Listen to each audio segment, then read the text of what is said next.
इसका recording studio Ekangar सराय।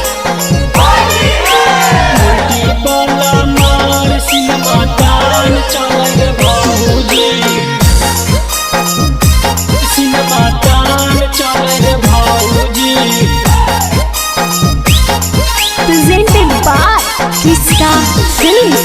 उल्टी वाला मार सिनेमा तान चले रे भौजी, तान चलाई रे भौजी। भार फागुन होलिया में भातार खोजे रे भौजी, भातार खोजे रे भौजी।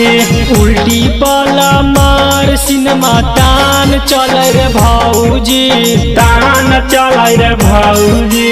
भार फागुन होलिया में भातार खोजे रे भौजी, भातार खोजे रे भौजी।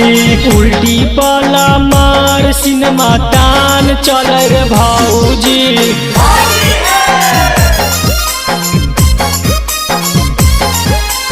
उल्टी वाला मार सिनेमा तान चले रे भौजी।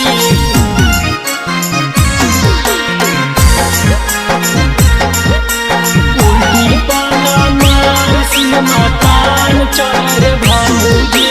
भार फागुन होलिया के माजा उठाबो है, लई कौन से ऊपर बुढ़बो से नीचे डाला बाबो है, नीचे डाला बाबो है, नीचे डाला बाबो है।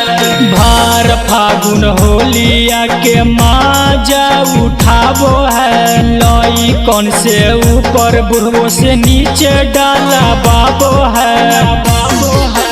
बेरी बेरी देवरा के पिचकारिया पकड़े रे भौजी, पिचकारिया पकड़े रे भौजी। भार फागुन होलिया में भातार खोजे रे भौजी, भातार खोजे रे भौजी।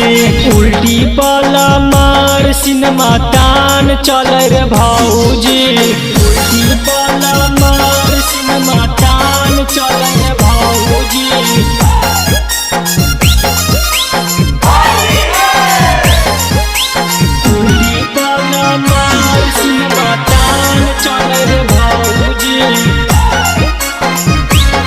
इसका रिकॉर्डिंग स्टूडियो एकंगर सराय। गलिया में चला है तो गरादा मचाबो है, गोबर माटी भौजी छोटुआ से डाला बाबो है, से डाला बाबो है, से डाला बाबो है। गलिया में चला है तो गरादा मचाबो है, गोबर माटी भौजी छोटुआ से डाला बाबो है, बाबो है। सूखल सामान में अपन गीला करे रे भौजी, गीला करे रे भौजी।